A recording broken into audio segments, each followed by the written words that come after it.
America's national debt sits at about $36 trillion. That number is so huge it's hard to picture, and yet it's money that's owed to someone. People often name China as the largest creditor. It's true they hold roughly $750 billion in U.S. bonds. But there's a twist. China itself is buried under mountains of debt, more than $18 trillion and climbing. So, who is holding China's IOS? Much of it is on the balance sheets of Chinese banks. But those same banks also own U.S. debt. And U.S. banks hold loans and bonds issued by China, Europe, and a wide range of countries. If that seems messy, it's because it is. The deeper you dig, the more intertwined everything becomes. Countries borrow, countries lend, and together the world now carries roughly $300 trillion in debt, about 3 times global annual output. So, if the planet is that indebted, who actually gets paid? It's a simple question with a surprisingly tangled answer. It isn't just an accounting oddity. It points to something deeper. The modern system runs not on steadiness but on movement, a constant loop of borrowing, lending, and reinvesting. This is the tale of how global debt turned into the driving force of our age. And what happens if lending suddenly dries up? Debt might sound like a modern spreadsheet problem, a scary figure on a government report, but the idea goes way back. Long before banks, coins, or printed money, debt was simply a promise. Picture lending your neighbor grain in spring with the understanding they'd repay after harvest, maybe with a bit extra as thanks. No interest clauses, no legalese, just trust. For millennia, people grasped a basic idea: sometimes you need something now and can repay later. That's debt at its core, borrowing from tomorrow to solve today's problem. Over centuries, those personal loans scaled up.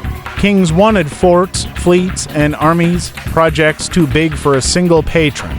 In 17th century England, with the treasury empty and nobles unwilling to fund war, a novel idea emerged: sell pieces of government debt to the public. In exchange for immediate cash, buyers got a written promise of interest and repayment, a bond.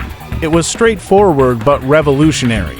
States could now raise large sums without hiking taxes or emptying royal coffers. By the 20th century, bonds had gone global. World wars forced countries to borrow on an unprecedented scale, to fight and then to rebuild. In 1944, the Bretton Woods system put the US dollar at the heart of global finance. Currencies were pegged to the dollar to gold. But gold supplies couldn't keep pace with economic growth and the flood of dollars. In 1971, President Nixon severed the dollar's link to gold. From then on, money became fiat, its value resting on government authority rather than a physical commodity. Governments could create currency as needed.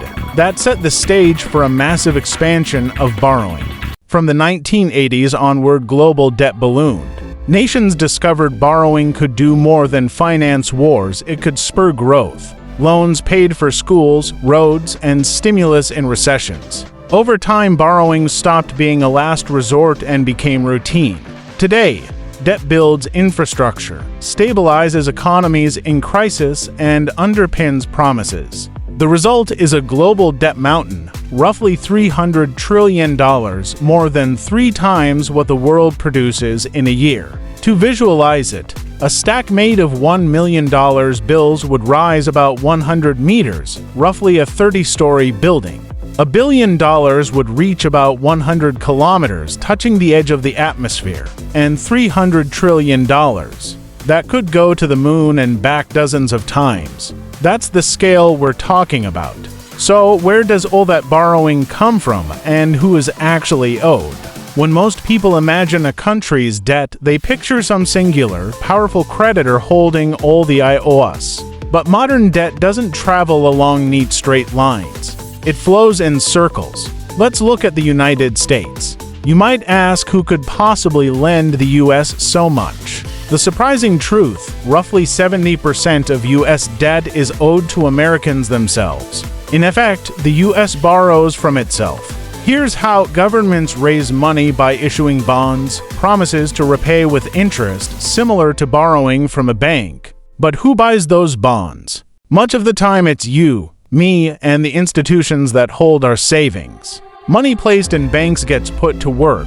Banks lend, invest, and buy government bonds to earn returns and pay depositors. At present, commercial banks in the U.S. hold nearly $1.8 trillion in treasury bonds, a sum larger than the GDP of many countries. Over time, for example, it isn't just banks buying bonds. For insurance companies, the share was even higher. Over